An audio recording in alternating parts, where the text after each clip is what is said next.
الشيطان الرجيم بسم الله الرحمن الرحيم الحمد لله الذي نور قلوب العارفين بنور معرفته وأثبت فؤاد أنبيائه وأوليائه بقصص الأنبياء والمرسلين وأكمل إيمان المسلمين والمؤمنين بولاية علي أمير المؤمنين عليه السلام.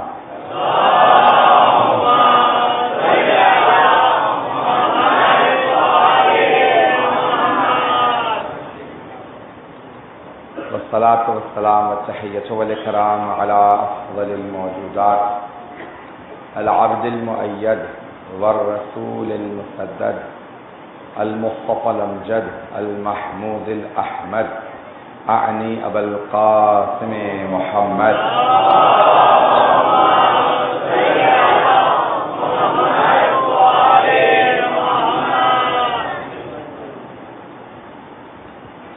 وعلى روحه ونفسه وصهره ووصيه سيد الأتقياء والأصفياء مولى الموالي إمام المتقين علي بن أبي طالب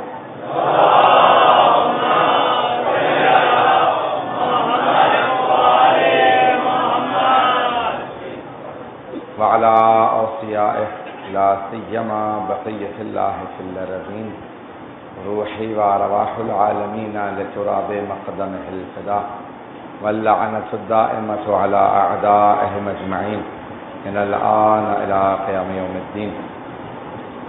أما بعد فقد سئل علي بن أبي طالب عليه الصلاة والسلام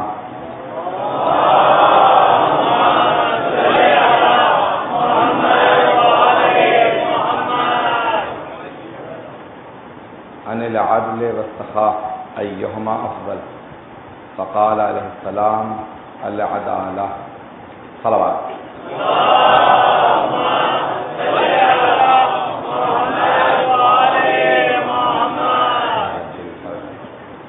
سلسلہ مجالس نہج البلاغہ کے عنوان سے جاری رہا اور یہ آج اس سلسلے کی 12ویں مجلس ہے جس میں ہم کوشش کرتے رہے کہ مولا کے خطبوں کو اور خطبات کے علاوہ مولا کے جو مکتوب ہیں ان کو آپ کے سامنے پیش کیا گیا اور مولا کے کلمات قصار یہ بعض مختصر اقوال مولا کے. آج ایک بہت مختصر سا قول مولا کا انتخاب کیا. مولا سے سوال کیا گیا کہ یا علی بتائیے کون سی صفت افضل ہے, کون سی صفت بہتر ہے, عدالت یا سخاوت؟ تو آپ نے فرمایا عدالت سخاوت سے بہتر ہے. پوچھا گیا یا علی کیوں, عدالت سخاوت سے بہتر کیوں ہے؟ تو آپ نے فرمایا کہ سخاوت چیزوں کو اپنی جگہ سے ہٹا دیتی ہے, عدالت چیزوں کو اپنی جگہ پہ واپس پلٹاتی ہے. سخاوت یعنی انسان حق بنتا ہو یا حق نہ بنتا ہو, انسان دوسروں کو عطا کرتا ہے اور بہت بڑی صفت ہے. حدیث بہت زیادہ ہیں سخاوت سے متعلق. یہاں تک بعض روایات میں ہے کہ اگر ایک جوان گنہگار بھی ہو, اگر سخی ہو, تو اللہ کو وہ اس عابد و زاہد سے زیادہ پسند ہے کہ جو بخیل ہو. تو بہرحال اللہ کو سخاوت بہت زیادہ پسند ہے, بخشندگی بہت زیادہ پسند ہے. لیکن اگر سخاوت سے بھی کوئی افضل چیز ہے تو اسے عدالت کہا جاتا ہے. ہر انسان کو عادل بننا چاہیے, ہمیں عادل. عزیزان گرامی, انسان اسلام جو آیا ہے نا وہ انسان کو عدالت اجتماعی کی طرف دعوت دینے کے لیے آیا. عدالت اجتماعی سوشل جسٹس جسے کہا جاتا ہے.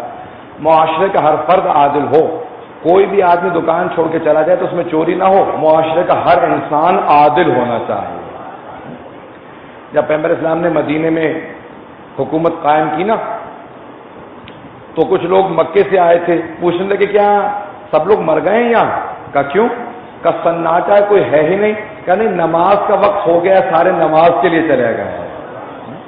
حبیب خدا نے عدالت اجتماعی کو اتنا بلند کر دیا, لوگ ایسے عادل بنا دیے. عدالت ایک ایسی صفت ہے کہ جو انسان کو ممتاز کرتی ہے. انسان عادل ہونا چاہیے. عدالت کا مطلب کیا ہے؟ انسان عادل ہو. بعض اوقات لوگ کہتے ہیں عدالت یعنی انصاف. انصاف نصف سے نکلا ہے. اگر دو میں اختلاف ہو تو کہیں دونوں کو آدھا آدھا حصہ دے دو, یہ انصاف ہے. لیکن مولا کہتے ہیں نہیں, انصاف نہ کرو, عدالت کرو, جس کا حق بنتا ہے اسی کو دو. اس میں بہت سے مسائل حل ہو جاتے ہیں. حقدار کو اس کا حق ملنا. امیر المومنین سے متعلق یہ کہا جاتا ہے نا کہ کوئی مسئلہ نہیں علی جوان سے پھر بعد میں آگے نہیں. عزیزان گرامی, جس کا حق بنتا ہے اسے اس کا حق ملنا چاہیے. اس کا مطلب ہے عدالت. ہمارے ہاں اصول دین میں عدالت. آواز سب کو سمجھ میں آ رہی ہے میری؟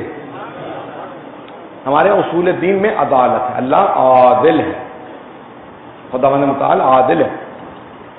البتہ احادیث میں آیا ہے کہ ہمیشہ دعا کرو اللہم عاملنا بفضلک ولا تعاملنا بعدلک. پروردگارہ جب ہمارا حساب کتاب کرنا تو پروردگارہ اپنے فضل و کرم سے, سخاوت سے, فضل و کرم سے ہمارا حساب کتاب کرنا, عدالت سے حساب کتاب نہ کرنا. تیری عدالت سے ہم پورا نہیں اتر سکتے, تیرے فضل و کرم سے ہم بخشے جائیں گے. ناصم فرماتے ہیں کبھی بھی اللہ کی عدالت مت پکارو کہ پروردگارہ انصاف فرما, عدل کر دے ہمارے ساتھ. نہ, ہمیشہ کو پروردگارہ ہم پہ کرم کر, اپنا فضل و کرم کر. لیکن ہر انسان کو عادل بننے کی کوشش کرنی چاہیے. بچوں کے ساتھ بھی اگر وعدہ کریں تو اس کو پورا کریں, کیونکہ یہ عدالت کا تقاضا ہے کہ بچے سے بھی وعدہ پورا کیا جائے. اسلام میں ہر چیز کے لیے شرط ہے عدالت. مرجع تقلید کو عادل ہونا چاہیے, قاضی کو عادل ہونا چاہیے, پیش نماز کو عادل ہونا چاہیے جو نماز پڑھائے گا, گواہ کو عادل ہونا چاہیے. گھر میں سب کے ساتھ عدالت سے پیش آنا چاہیے. ماں باپ کے حقوق ہیں ان کو ادا کرنا عدالت ہے. زوجہ کے حقوق ہیں, حقوق کو ادا کرنا عدالت ہے. بچوں کے حقوق ہے, حقوق کو ادا کرنا عدالت ہے. کوئی اگر حق گردن پہ باقی رہ جائے تو یہ اپنے عدالت سے ہٹ کے, اور اگر عدالت سے ہٹ جاتا ہے تو انسان ظلم کی طرف چلا جاتا ہے. عدالت کے متضاد کا نام ہے ظلم. اب سارے مجمع کی توجہ ہو. مولا فرماتے ہیں جتنی بھی صفات دیکھو گے نا اس کے اندر دو زاویے آ سکتے ہیں. اگر کوئی آدمی گناہ بھی کرے گا, چوری بھی کرے گا, تو اگر مظلوم ہوگا, جیسے روس کے اندر انقلاب آیا تو غریب لوگ دکانیں توڑنے لگے, تو کسی نے یہ نہیں کہا یہ سب چور ہیں, کہ کتنے غریب ہیں, کتنے مظلوم ہیں کہ مجبور ہو رہے ہیں دکانیں توڑنے پر. ہر گناہ میں, ہر اچھائی کے اندر دو پہلو نکل سکتے ہیں, اچھائی میں بھی برائی میں. برائی کو دیکھیں گے تب بھی کہیں گے شاید یہ بری نہ ہو, لیکن ایک ایسی چیز ہے جسے کوئی دنیا کا آدمی دو پہلوؤں سے نہیں دیکھ سکتا, وہ ہے عدالت. ہر آدمی عدالت کو اچھا کہے گا, ظلم کو برا کہے گا. ظلم سب کی نگاہوں میں برا ہے, عدالت سب کی نگاہوں میں اچھی ہے. اسی لیے ہم کہتے ہیں کہ اللہ کبھی بھی بے انصافی, بے عدالتی نہیں کر سکتا, وہ عادل ہے. مجھے زیادہ وقت نہیں لینا اس موضوع پہ, میں یہاں پہ چلے نوجوانوں کی غرض سے ایک اور مولا کی مثال پیش کرتا ہوں کہ جب مولا سے کسی نے سوال کیا کہ یا عالم مل افضل, العلم او المال, کون سی چیز افضل ہے, کس کا مقام زیادہ ہے, علم افضل ہے یا مال افضل ہے, دولت افضل ہے یا علم افضل ہے؟ تو یہ 10 افراد چھپ کے کھڑے ہو گئے تھے, کہہ رہے تھے کہ اگر علی نے ہمیں مطمئن نہ کیا, ایسا جواب نہ دیا کہ ہمیں اطمینان ہو جائے, تو ہم خوارج کے ساتھ جا کے مل جائیں گے, مولا کے دشمنوں کا ساتھ دیں گے. اگر علی نے ایسا جواب دیا کہ ہمیں اطمینان ہوا تو پھر ہم علی بن ابی طالب علیہ السلام کا ساتھ دیں گے. تو اب یہ 10 افراد چھپ کے دیوار کے پیچھے کھڑے ہو گئے, کہا ایک ایک کر کے جانا, سب اکٹھے مت جانا, ہم ایسے امام کو امام ہی نہیں مانتے ہیں کہ جو دیوار کے پیچھے بتا نہ سکے کون چھپ کے کھڑا ہے. اب وہ 10 افراد چھپ کے کھڑے تھے, ایک ایک کر کے سامنے آئے. پہلے نے سوال کیا یا علی مل افضل, عربی میں سوال کر رہے تھے, عراقی تھے. یا علی کون سی چیز افضل ہے, علم اب المال, علم افضل ہے یا مال؟ آپ نے کہا علم. کہا کیوں؟ کہا کیونکہ مال کی تم حفاظت کرتے ہو, علم تمہاری حفاظت کرتا ہے. دوسرا فوراً سامنے آیا کہ یا علی علم افضل ہے یا مال؟ آپ نے فرمایا علم. کہا کیوں؟ کہا کیونکہ مال خرچ کرنے سے کم ہو جاتا ہے, علم خرچ کرنے سے بڑھتا ہے. تیسرا سامنے آیا کہ یا علی بتائیے علم افضل ہے یا مال؟ آپ نے فرمایا علم. کہا کیوں؟ کہ جس کے پاس مال زیادہ ہو اس کی راتوں کی نیندیں حرام ہو جاتی ہیں, جس کا علم زیادہ ہو وہ سکون سے سوتا ہے. چوتھا صاحب نے کہا یا علی علم افضل ہے یا مال؟ آپ نے کہا علم. کا کیوں؟ کہ جس کا مال زیادہ ہو اس کے دشمن زیادہ ہوتے ہیں, جس کا علم زیادہ ہو اس کے دوست زیادہ ہوتے ہیں. پانچواں سامنے آ کر یا علی علم افضل ہے یا مال؟ آپ نے فرمایا علم. کا کیوں؟ کہ کیونکہ مال قارون، فرعون، حامان کی میراث ہے، علم انبیاء کی میراث ہے۔ چھٹا سامنے آیا کہ یعنی علم افضل ہے مال، آپ نے فرمایا علم کا کیوں؟ کہ جس کے پاس مال زیادہ ہو وہ کہتا ہے انا ربکم الاعلی، میں ہی تمہارا خدا ہوں، اور جس کے پاس علم زیادہ ہو وہ کہتا ہے الہی ما عبدنا کا حق کا عبادتک، پروردگارہ تیرا حق کی عبادت ادا نہ ہو سکا۔ تو 10 سوال ہوئے، مولا مسلسل جواب دیتے رہے، اور جب 10 کے 10 افراد کو مولا نے نیا جواب دیا تو کہنے لگے یا علی اب ہم آپ کے ساتھ ہیں۔ مولا نے کہا کیوں؟ تو فرمایا کہ سب کے سب کہنے لگے یا علی ہم آپ کے ساتھ اس لیے ہیں کیونکہ آپ نے 10 سوالوں کے ایک جواب ہوتے ہوئے 10 نئی دلیلیں دی ہیں۔ تو مولا نے فوراً کہا تم 10 پہ مطمئن ہو گئے؟ اگر یہی سوال تم قیامت تک پوچھتے رہتے میں علی نئی دلیل دیتا رہتا۔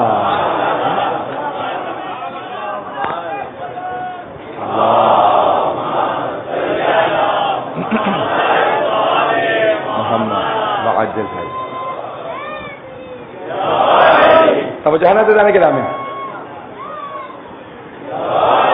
تو اب بہت سی چیزیں ہیں جن کو ہم اپنے ہاں اور کچھ سمجھتے ہیں، لیکن جب مولا سے سوال کریں گے وہ سمجھائیں گے اس کی فضیلت کیوں ہے، افضلیت کیوں ہے۔ تو مولا فرماتے ہیں سخاوت بہترین صفت ہے، کبھی بھی بخیل مت بننا، سخی بننا۔ اور مولا نے کہا جتنے بھی لوگ ہیں نا ان کی 4 اقسام ہیں، کچھ ہیں بخیل جو کہتے ہیں میں صرف اپنے اوپر خرچ کروں گا، دوسروں پہ خرچ نہیں کروں گا۔ کچھ ہیں سخی جو کہتے ہیں کہ اگر مجھ سے بچ گیا تو دوسروں پہ بھی خرچ کروں گا، اپنے تو پر خرچ کروں گا، دوسروں پہ بھی خرچ کروں گا۔ کچھ ہیں لئیم، لام حمزہ یہ میم، لئیم کا وہ کہتے ہیں کہ میں کھاؤں نہ کھاؤں کسی کو کبھی بھی کچھ استعمال نہیں کرنے دوں گا، کھانے نہیں دوں گا، ایسے کو لئیم کہتے ہیں۔ کہا چوتھے کون؟ کا چوتھا طبقہ ہے کریم کا وہ کہتے ہیں میں کھاؤں نہ کھاؤں میں دوسروں کو ضرور عطا کرتا رہوں گا۔ اہل بیت کریم ہے، اللہ کریم ہے، رسول خدا کریم ہے، قرآن کریم ہے، اہل بیت کریم ہے۔ تو عزیزان گرامی کریم کرم کرنا بہت بڑی صفت ہے، مولا فرماتے ہیں سخاوت بہت بڑی صفت ہے، لیکن اس کرم سے جود و سخا سے اگر افضل کوئی چیز ہے تو وہ عدالت ہے۔ عدالت آئیں ذرا میں عدالت سے کچھ پیش کرنا چاہتا ہوں کیونکہ وقت زیادہ نہیں، آج مختصر وقت ہے، سلسلے کی آخری مجلس ہے، کل میرا سفر ہے۔ تو عزیزان گرامی تھوڑے سے مطالعے پیش کرنا چاہتا ہوں، توجہ میرے ساتھ رہے مجمع کی۔ تو مولا نے عدالت کیا چیز ہے؟ عدالت یہ ہے کہ جو چیز جہاں پہ ہونی چاہیے اس کو وہاں پہ رکھنا عدالت ہے۔ اگر کچھ لوگ ساتھ چل رہے ہوں تو عادل آدمی دیکھے گا کون سا فرد کس جگہ کے لیے سب سے زیادہ مناسب ہے، جو فرد جس جگہ کے لیے مناسب ہو اس کو وہاں رکھنا، یہ عدالت ہے۔ توجہ ہے نا؟ اور اگر انسان یہ دیکھ لے کہ یہ آدمی اس جگہ نہیں چل سکتا اور یہ اس جگہ نہیں چل سکتا اور جان بوجھ کے ان کو رد و بدل کر دے تو مولا کہتے ہیں یہ عدالت سے گرا ہوا ہے، اس کے پیچھے نماز قبول نہیں ہوتی، اس کی گواہی قبول نہیں ہوتی، اس کی تقلید نہیں ہو سکتی۔ کیوں؟ ان سب چیزوں کے لیے ایک چیز شرط ہے، وہ ہے عدالت۔ عدالت بڑی اہم ہے،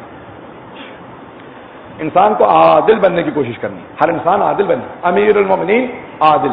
یہاں پہ صرف ایک نوجوانوں کی غرض سے واقعے کو پیش کر رہا ہوں کہ جناب سلمان فارسی رسول خدا کی بارگاہ میں کہا یا رسول خدا کیا کھا رہے ہیں آپ؟ کا کھجور خورمے تھے سامنے، کیا کچھ دیجئے؟ تو پیغمبر نے ایک مٹھی بھری اور جناب سلمان کے ہاتھ میں رکھ دی۔ باہر نکلے جناب سلمان، جب گننا شروع کیا تو وہ خورمے تعداد میں 7 تھے یا 9۔ اب میرے ذہن میں تردید ہے، روایت میں تردید نہیں ہے، ظاہراً 7۔ تو انہوں نے گنے 7، فوراً امیر المومنین کی بارگاہ میں گئے، دیکھا کہ وہ بھی خورمے کھا رہے ہیں، کہا یا علی مجھے کچھ عطا کیجئے۔ تو آپ نے اپنے ہاتھ سے خورمے اٹھائے اور جناب سلمان کے ہاتھ پہ رکھے۔ جناب سلمان نے فوراً گننا شروع کیے، کہا سلمان کیا گن رہے ہو؟ اگر رسول خدا نے 7 سے زیادہ عطا کیے ہوتے میں بھی 7 سے زیادہ دیتا۔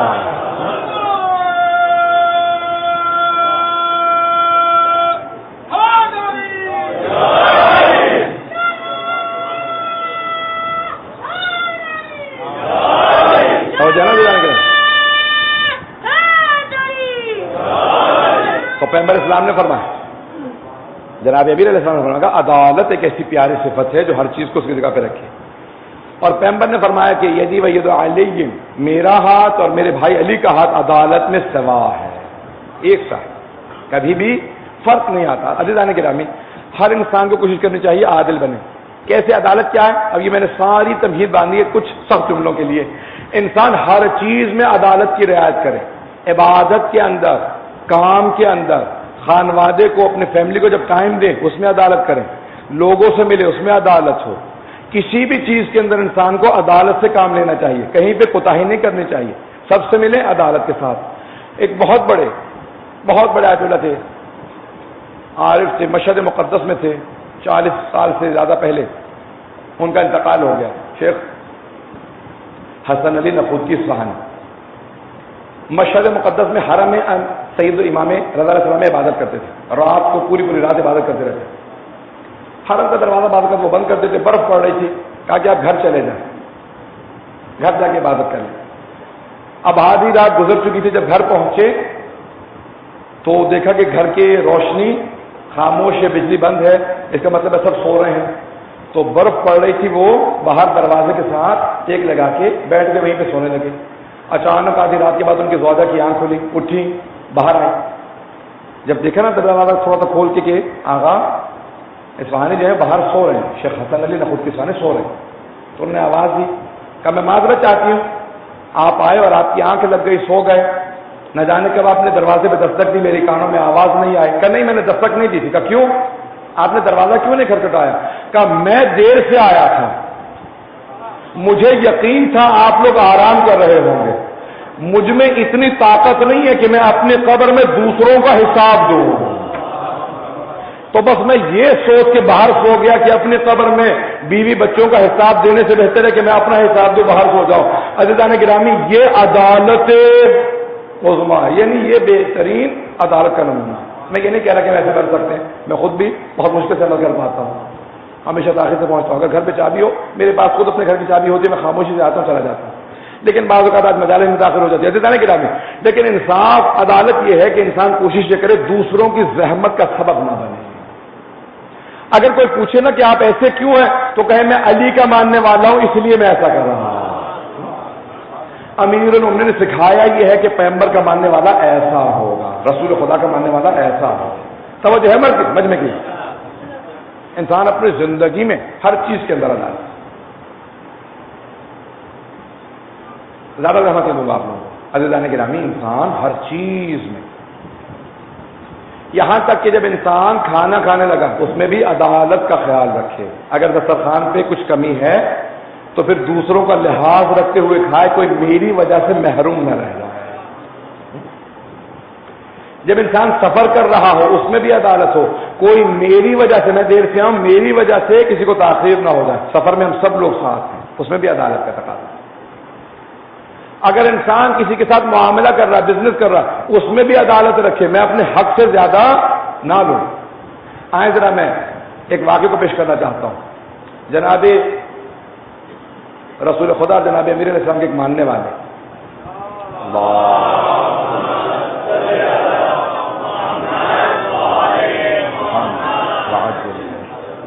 بہت ایک چاہنے والے، جن کو کسی کے دربار میں لے جایا گیا، بنو امیہ کے کسی حاکم کے دربار میں لے جایا گیا. وہ بہت، ان کی زندگی بہت طولانی تھی، 100 سال سے بہت زیادہ تھی، شاید 150 کے قریب. احادیث میں اس سے بھی زیادہ لکھا ہے، لیکن بہت طولانی زندگی. جب وہ بنو امیہ کے کسی حاکم کے پاس پہنچے تو اس نے فوراً سوال کیا کہ اتنی لمبی زندگی کیسے ہوئی؟ کہ میں تاجر تھا، بزنس مین تھا، جب میں مال خریدتا تھا نا تو جتنے پیسے بنتے تھے اس سے تھوڑے زیادہ دیا کرتا تھا، اور پھر اپنا نفع رکھنے کے بعد ایک پرسنٹیج ہوتا ہے نا کہ 20%، 25% رکھتے ہیں منافع، پھر مال بیچتے ہیں آگے. تو کہا میں نفع رکھنے کے بعد جب مال دیتا تھا نا تو مقدار جتنی بنتی تھی تھوڑی زیادہ دیا کرتا تھا تاکہ عدالت کے اندر کمی نہ آئے. ایسا نہ ہو کہ میں برابر دوں تو تھوڑا سا شاید میری طرف سے کمی رہ جائے. تو میں ہمیشہ تھوڑا مال زیادہ دیا کرتا، منافع رکھنے کے بعد تھوڑا زیادہ دیا کرتا تھا، تھوڑے پیسے بھی زیادہ دیتا تھا، اور جب مال بیچتا تھا تو زیادہ. کہ اس عدالت کی وجہ سے اللہ نے مجھے اتنی لمبی زندگی دی ہے. دیکھ کتنی لمبی زندگی. کہ اچھا دیکھو مجھ سے کچھ مانگو، میں تمہیں کچھ دینا چاہتا ہوں.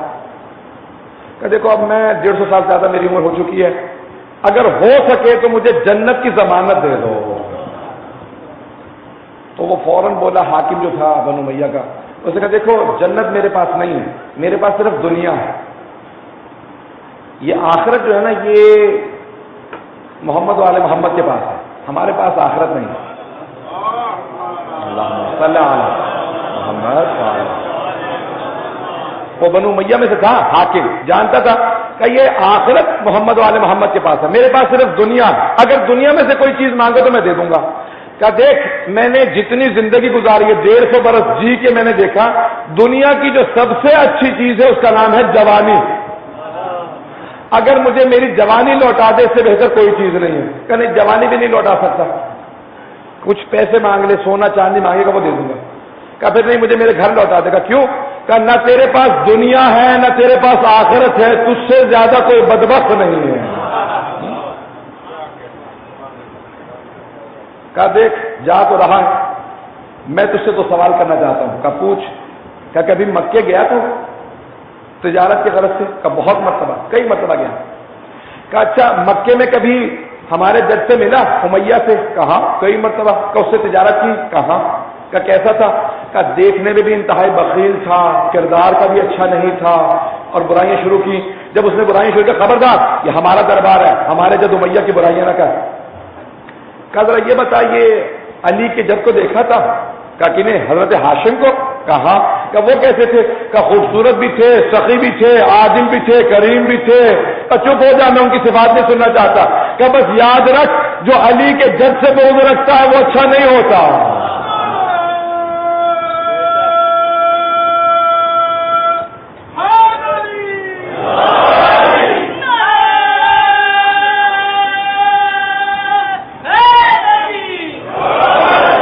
وقت زیادہ نہیں ہے،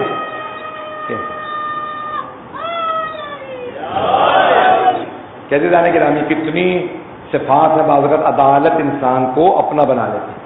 ایک اور بات یاد رکھیں، انسان جب کلام بھی کرے تو اس میں عدالت کی رعایت کرے، نہ بیجا تعریف کرے نہ بیجا برائی کرے۔ جب کسی کو ٹوکنے لگی ہے نا تو اس کے اندر بھی لحاظ رکھتے ہوئے کہیں، بے عدالتی سے کسی کو تنقید مت کریں کہ اس کا دل ٹوٹ جائے، پیارے انداز سے تنقید کریں۔ اور اگر تعریف کر رہے ہیں تو اس میں بھی مبالغہ مت کریں، اتنی تعریف کر جائیں کہ اگلا وہ سمجھے کہ چاپلوسی کی جا رہی ہے، کیونکہ تو اچھی چیز نہیں ہے۔ اس میں بھی عدالت ہونی چاہیے، تعریف میں بھی اور برائی کے اندر بھی۔ ایک اور چیز کا لحاظ رکھیں، یہ یاد رکھیں اگر کسی میں کوئی بری چیز دیکھے نا تو اس کو بتا دیں، توجہ سمجھ میں میرے ساتھ، اگر برائی دیکھے تو بتا دیں پیارے انداز سے۔ جب بتائیں گے تو عدالت کا تقاضا یہ ہے اس کو بتائیں گے، وہ اپنے اندر اس کو بہتر کر لے گا اور آئندہ کبھی وہ برائی دہرائے گا نہیں، ثواب آپ کو ملتا رہے گا۔ یہ عدالت ہے، برائی کا چھپانا عدالت نہیں، برائی کا بتانا عدالت ہے۔ عزیزان گرامی ایک بات کو یاد رکھیں، اگر انسان عادل ہوگا لوگ شاید برا منا لیں شروع میں کہ نہیں یار یہ تو ٹوک دیتا ہے، یہ اچھا آدمی نہیں ہے، نہیں، لیکن لانگ ٹرم میں دراز مدت کے اندر وہ اس سے محبت ضرور کریں گے۔ کیوں؟ کیونکہ جانتے ہیں یہ جھوٹ نہیں بولتا، یہ عدالت سے پیش آتا ہے۔ آئیں ذرا، مولا فرماتے ہیں المؤمن مرآۃ المؤمن، مومن مومن کا آئینہ ہوتا ہے، آئینہ ہوتا ہے۔ آئینے میں انسان کو اپنا عکس نظر آتا ہے، ایسا ہوتا یا نہیں ہوتا؟ مولا فرماتے ہیں مومن کو عکس نظر آنا چاہیے، دوسرے مومن کو دیکھے اپنا عکس نظر آئے۔ کیسا عکس نظر آئے؟ وہ دیکھے برائی کیا۔ کبھی بھی ایسا نہیں ہوتا کہ آئینے کے اندر صحیح عکس نظر نہ آ رہا ہو۔ ایسا ہوتا ہے کہ ابھی آئینے میں دیکھیں آپ، مثال کے طور پر میرا امامہ اگر صحیح نہیں رکھا ہوا، کبھی ایسا ہوگا آئینہ کہ بالکل صحیح ہے چلے جائیں؟ جھوٹ بولے گا آئینہ؟ کبھی نہیں۔ مومن کے پاس جب جائیں گے تو وہ جھوٹ نہیں بولے گا، آپ کو صحیح صورت حال بتائے گا، لیکن ایک شرط ہے آپ اپنے عکس کو دیکھیں، آئینے کو مت دیکھیں۔ آئینے کو دیکھ رہے ہیں کسی نے یہاں پہ ہاتھ اچھا نہیں لگا، یہاں سے اس میں کریک آیا ہوا ہے، یہاں سے کوئی ٹوٹ گیا ہے، یہاں سے صحیح نہیں، تو پھر آپ آئینے کی برائیاں تلاش کریں گے۔ لیکن اگر اپنے عکس کو دیکھیں گے آئینے کے اندر تو پھر آپ کو آئینے کی برائیاں نہیں اپنی برائیاں نظر آئیں گی۔ اگر آپ کو پسند نہ آئے ایک پتھر اٹھائیں، آئینے کو توڑ دیں، وہ جو ایک آئینے کے اندر سچائی نظر آ رہی تھی وہ 1000 ٹکڑوں میں منتقل ہو جائے گی، اور ہر ٹکڑا کہے گا جو برائی پہلے کہی تھی وہ آج تک باقی ہے۔ مومن کی صفت ایسی ہوتی ہے کہ وہ ٹوٹ بھی جائے گا جھوٹ نہیں بولے گا، عدالت سے نہیں پھرے گا، ہمیشہ عدالت کی رعایت کرے گا۔ عدالت بہت بڑی صفت ہے، بہت خوب صفت ہے۔ عزیزان گرامی میں جانتا ہوں لوگ بڑی بڑی زحمت کر کے بڑی بڑی دور سے آئے ہیں، آج بھی جس طرح سے مجمع آیا، عزیزان گرامی آپ سب اس محبت سے آئے ہیں کہ اہل بیت کے کلام کو سننا چاہتے ہیں، مولا امیر المومنین کے فرمان کو سننا چاہتے ہیں۔ مولا فرماتے ہیں ہمیشہ زندگی میں عادل رہیں، کبھی ایسا نہ ہو کہ ایک کی محبت کی وجہ سے دوسرے سے ناانصافی کرنے لگے، ہمیشہ عدالت کی مراد کرنا۔ انسان محبت سے انسان کا قابو نہیں ہوتا، بچوں سے، بھائیوں سے، ماں باپ سے، کسی سے زیادہ کرے گا کسی سے کم، لیکن اس کے باوجود بھی مولا فرماتے ہیں کہ جب تم تقسیم پہ آؤ یا کام میں، وقت میں، تو پھر اس میں بھی عدالت کو ملحوظ خاطر رکھنا۔ محبت ہاں ہو سکتی ہے، اولاد میں سے کسی سے زیادہ ہو، بہن بھائیوں میں، ماں باپ میں، عزیز رشتہ داروں میں، لیکن پھر بھی محبت زیادہ کر سکتے ہو، لیکن انسان اس کے اندر بھی جب کام آنے لگے تو پھر عدالت کا لحاظ رکھے۔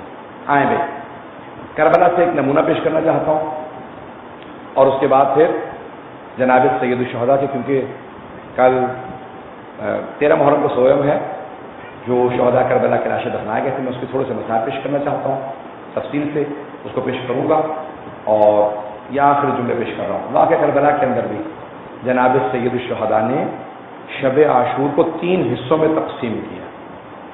ایک حصہ عبادت الہی کے لیے کہ پروردگارہ یہ حصہ تیرے لیے، ایک حصہ اہل بیت علیہ السلام کے لیے، اور پھر وہاں پہ بھی عدالت رکھی کہ ایک حصہ میرے اصحاب کے لیے، یہ میرے عشق میں یہاں پہ آئے، میری ولا میں، میری ولایت میں، میری امامت میں یہاں پہ آئے۔ مولا اصحاب کے ساتھ بیٹھے، جب بیٹھے نا تو وہ اس طرح سے مولا کے چاروں طرف جمع ہو گئے جیسے شہد کی مکھیاں شہد کے اس چھتے کی طرف جمع ہو جاتی ہیں، اس طرح سے مولا کے چاروں طرف تھے، ان کا بس نہیں چل رہا تھا مولا کو چومے، مولا کو چاروں طرف جمع ہو گئے، مولا ان کے درمیان میں بیٹھ گئے، کہا یہ ہماری آخری شب ہے، اور مولا نے بڑے ہی پیار سے ان سب کو بتایا کس کا کیا مقام ہے، کیا فضیلت ہے، ان کے بھی درجات مختلف ہیں، جس کا تقوی زیادہ ہو اس کو محبت زیادہ دو، جس کا رتبہ علم زیادہ ہو۔ مولا نے جو وصیت میں پہلے پیش کر چکا جناب مالک اشتر کی، جو مولا نے امیر المومنین نے کلام لکھا ہے کہ مالک باعمل اور بے عمل میں فرق رکھنا، تاکہ باعمل کا دل نہ ٹوٹے کہ میرے سے وہ سلوک نہیں ہے، میرے ساتھ وہی سلوک ہے جو ایک بے عمل سے ہے، تو کا فرق رکھنا۔ تو مولا نے درجات دیکھے نا کہ جناب حبیب صحابی رسول بھی ہیں، مولا علی کے بھی صحابی ہیں، امام حسن مجتبیٰ کے صحابی ہیں، آپ کے بھی صحابی ہیں، علم بھی زیادہ، تقوی، زہد، دنیا آخرت، سردار ہے قبیلے کے، تو آپ نے ان کو قریب میں بٹھایا اور آپ کے ہاتھ میں علم دیا، کہا آپ ایک علم رکھیں گے، کہا میمنے کا، پھر زہیر قین سردار تھے، کہا آپ میسرے کے، اور کہا قلب لشکر اور سپہ سالار عباس ابن علی، کیونکہ ان کا رتبہ سب سے زیادہ ہے۔ اب جناب عباس کے بعد جناب اکبر کا رتبہ سب سے زیادہ تھا، لیکن کہا نہیں، اہل بیت کا ایک دستہ ہے، سارے عباس کے پرچم تلے آتا ہے، اور پھر ایک لشکر کے اندر جناب حبیب کے لشکر میں آ جائیں، اور باقی جو رہ جائیں وہ زہیرقین کے لشکر میں آ جائیں۔ تو مولا نے وہاں پہ بھی اس پیارے انداز سے کہ اصحاب مولا کے اشاروں کے اوپر قربان ہونے پہ تیار تھے، مولا ہاتھ بھی ہلاتے تھے نا تو دیکھتے تھے اس محبت سے کہ جب مولا کو دیکھتے تھے تو ان کی آنکھوں میں آنسو آ جاتے تھے۔ مولا جب پہلے دن آئے تھے نا، 2 محرم کو پہنچے، 3 محرم کو خیمے نصب کیے، تو 2 محرم کو سوال کیا تھا، اگر ذہن میں روایت ہو، میں نے پہلے 2 محرم کو ظاہر پیش کی تھی دوسری مجلس میں، کہ مولا نے کہا تھا زمین کس کی ہے، روایت آ گئی سب کے ذہنوں میں، تو کہا بنی اسد کی، کہا بنی اسد کے لوگوں ہمیں دفنا ضرور دینا۔ روایت کے الفاظ ہیں جب 11 محرم کا دن نکلا نا، آج 11 محرم تھی، تو اہل بیت جو بیویاں بچ گئی تھی نا، بچے اور خواتین، وہ میدان کربلا میں اس طرح بکھر گئے تھے جیسے ٹوٹی ہوئی تسبیح کے دانے بکھر جاتے ہیں۔ خیمے جل چکے تھے، ایک طرف ہم سجاد پڑے تھے، ساری بیویاں میدان کربلا میں بکھر گئے، کوئی بیوی کسی لاشے کے پاس چلی گئی، کوئی کسی لاشے کے پاس، کوئی بار بار آواز دیتی قاسم میرے بیٹا کہاں ہو، کوئی آواز دیتے تھے علی اکبر، کوئی کسی کو، سب اپنی بیویاں اپنے اپنے لاشوں کے پاس چلی گئی۔ لیکن روایت کے الفاظ ہے 2 بیویاں کسی لاشے پہ رہ گئیں، یہ صرف امام حسین کے لاشے کے کنارے کھڑی ہیں، دو بیویاں، کسی لاشے پہ نہیں۔ کون ہیں یہ دو بیویاں؟ ایک کا نام ہے زینب کبریٰ اور دوسری کا نام ہے جناب رباب۔ یہ کسی لاشے پہ نہیں گئی دو بیویاں، یہ دونوں بیویاں امام حسین کے لاشے کے کنارے آ گئے اور وہیں کھڑی رہی۔ روایت کے الفاظ ہیں جناب زینب امام حسین کے لاشے کا طواف کرنے لگی، طواف کرتی جاتی تھی، بی بی روتی جاتی تھی اور ایک جملہ دہراتی تھی، اے میرے بھیا میں آپ کے لاشے کا بوسہ دینا چاہتی تھی، میں چومنا چاہتی تھی، لیکن اتنے زخم ہیں لاشے پہ، تیروں کے، نیزوں کے، تلواروں کے اتنے نشان ہیں کہ کہیں پہ چومنے کی جگہ نہیں ہے۔ امام سجاد سے پوچھا مولا کتنے زخم تھے؟ تو مولا نے فرمایا 1950 زخم تھے امام حسین کے لاشے کے، کہا 1950۔ جناب زینب طواف کرتی رہی، دوسری بھی جناب رباب، سنیں گے جناب رباب کیا کہہ رہی تھی؟ بی بی بار بار رو کے جملہ دہراتی تھی، اے میرے سرتاج حسین، اے میرے آقا حسین، اے میرے مولا حسین، میرے ہاتھ پسے گردن بندھے ہوئے ہیں، اگر ہاتھ کھلے ہوئے ہوتے نا میں اپنے ہاتھ سے آپ کے لاشے پہ سایہ کرتی۔ پھر بھی نے ایک جملہ کہا مولا اگر میرے سر پہ چادر ہوتی نا میں اپنی چادر آپ کے کفن میں دے دیتی، میں آپ کے لاشے پہ اپنی چادر اٹھا دیتی۔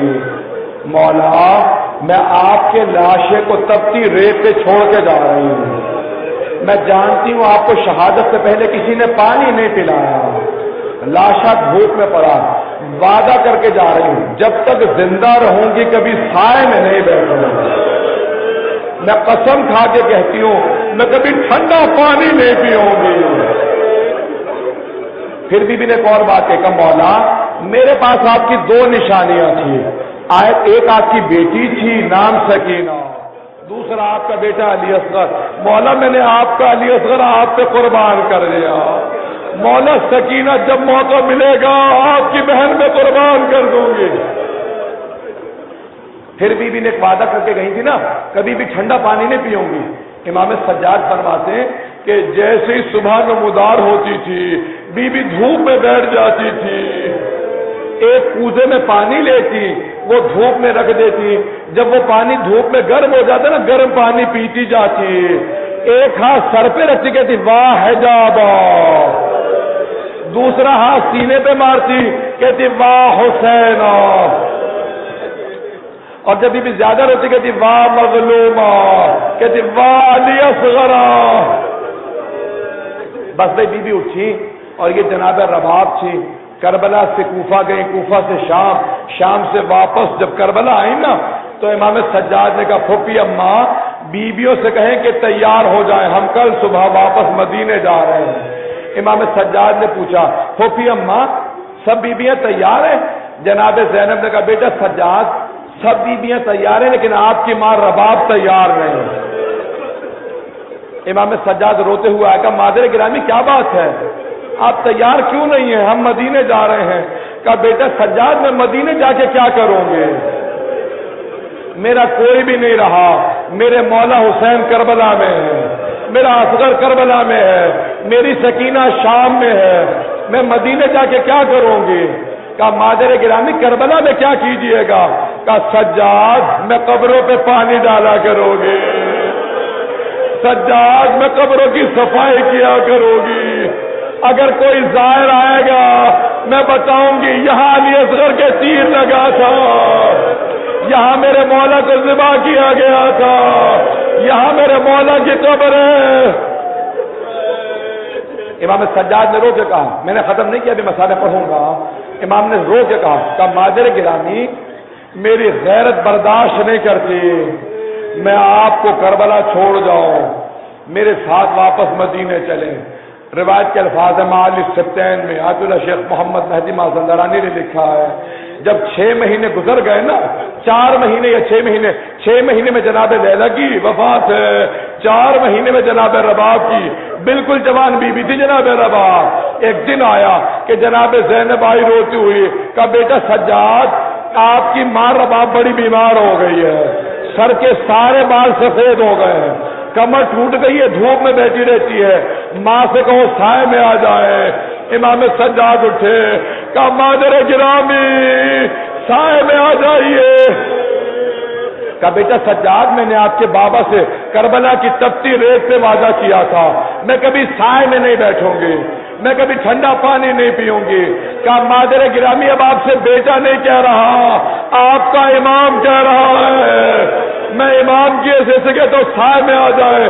امام سجاد نے آواز دی، چھوٹی اماں میری ماں کا بازو پکڑے، ایک بازو جناب زینب نے پکڑا، دوسرا بازو امام سجاد نے پکڑا، جناب رباب کو زمین سے اٹھایا، جیسے ہی اٹھایا جناب رباب نے ہاتھ بلند کیے کہ پروردگارا میرے وعدے کی لاج رکھ لے، میں نے تیرے حسین سے وعدہ کیا تھا، میں سائے میں نہیں جانا چاہتی۔ امام سجاد نے آواز دی، پھوپھی اماں میری ماں کو لٹا دے، ان کی روح پرواز کر گئی۔ اجرکم اللہ، اجرکم اللہ۔ بس وقت تمام ہو گیا، میں آپ کو 2 سے 3 منٹ کی زحمت دوں گا۔ سوئم کی مجلس کل نہیں ہے نا، آج یہاں پہ پیش کر رہا ہوں، جملے سنیں گے۔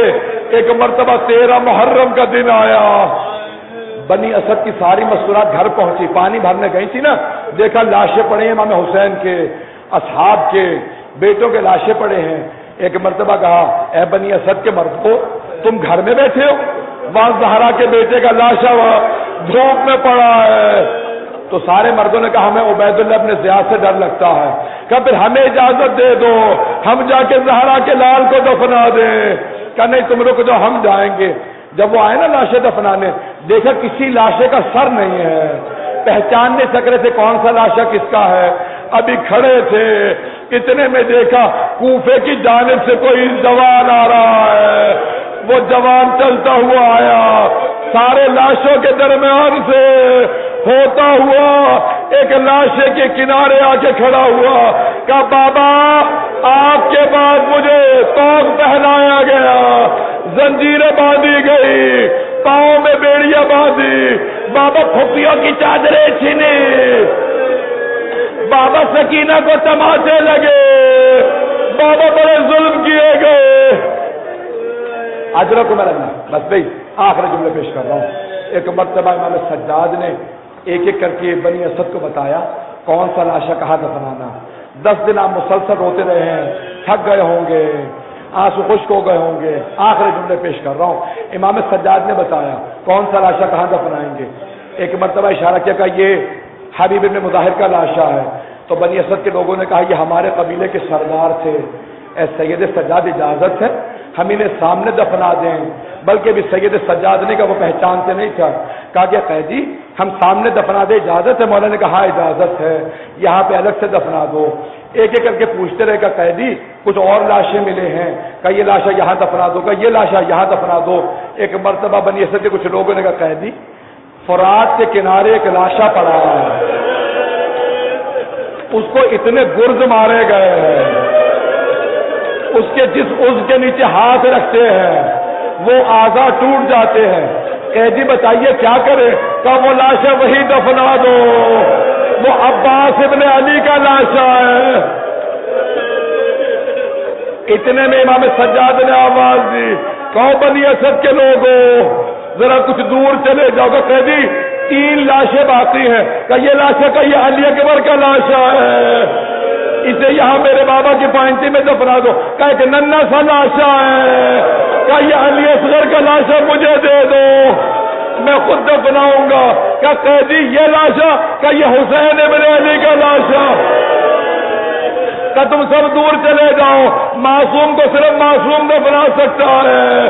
ایک مرجع تقلید کا جملہ ہے، امام نے ایک چٹائی بچھائی، اپنے بابا کے سارے اعضاء کو جمع کیا، جب چٹائی پہ رکھا مدینے کا رخ کیا، کہ یا جدہ یا رسول اللہ میری مدد کیجیے، پھر نجف کا رخ کیا، کہ میرے دادا علی مرتضیٰ۔ روایت کے الفاظ ہے، کٹے ہوئے گلے کے نیچے محمد عربی نے ہاتھ رکھے، ٹوٹی ہوئی پسلیوں کے نیچے علی مرتضیٰ نے، ٹانگوں کے نیچے حسن مجتبی نے۔ امام سجاد قبر مطہر میں اترے، کہ لاؤ لاشا پکڑا دے، جب بیوی کنارے کھڑی تھی کہ سجاد آرام سے لینا، میرا بیٹا بڑا زخموں سے چوٹ۔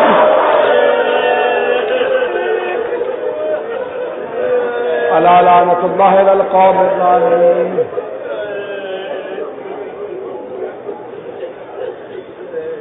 وَسَيَعْلَمُ الَّذِينَ ظَلَمُوا أَيَّ مُنقَلِبٍ يَنقَلِبُونَ۔